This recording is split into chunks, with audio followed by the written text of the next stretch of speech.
The Choice in Affordable Housing Act makes it possible for tenants to find housing in areas where they might otherwise not. It's one thing to talk about it as, governmental policy. But it's another thing when you're talking about a mother standing there with 2 children in the cold, looking for a place to live and not being able to find it. That's just not acceptable in a country as wealthy as ours. Affordable housing is one of the greatest needs in the country right now. People are looking for a place to raise their families and a place to live. I talked to a young woman the other day. She's in her 30s.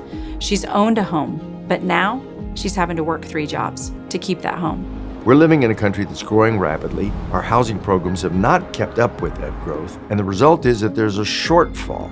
40% of the people who have a voucher are out looking for housing and can't find it. The Choice in Affordable Housing Act creates provisions whereby more landlords can participate in the housing voucher program. Particularly landlords with units in high opportunity neighborhoods. In order to bring landlords to the table, oftentimes incentives are beneficial. Assistance with security deposit also serves to reduce landlord concerns about damage and repairs.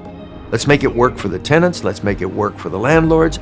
Let's make it work for the officials who are operating it. Let's not hamstring them with unnecessary regulations. Let's make government work for people. This bill allocates $500 million over 5 years. So one of the things we have to do is make sure that people understand that this bill does have accountability mechanisms. We'll have a connector for inspections, making sure those get done quickly. The bill provides funding for each public housing agency that employs a landlord's liaison. We need to know what the problem was. And for landlords, that has been inspection time, inspection process. A liaison can support that. So this bill is going to allow for also inspection process to be quicker. Landlords don't want to participate in a program like this if they cannot get those inspections done quickly. If we don't get bipartisan participation, we're not going to do housing.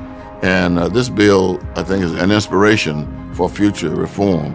I knew a bill like this could get across the finish line if I work with my colleagues across the aisle. What we think can happen is demonstrating not only to the American public, but to our colleagues that we can work together. And if we do that, I think we've really, really done a magnificent job, and we've set the tone for the future. People want a measured outcome. They want to know, is it successful? Did it work? Was it worth the investment? But the real measure of success is when people who get those vouchers are able to get into housing.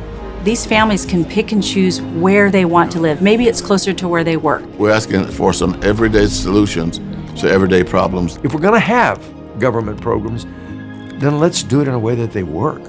What is the value of putting together voucher programs in which 40% of the people who use them can't get a place to live?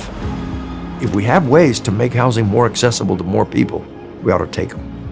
And this $500 million is an investment in reaping many, many more millions, billions of dollars of housing opportunities for people.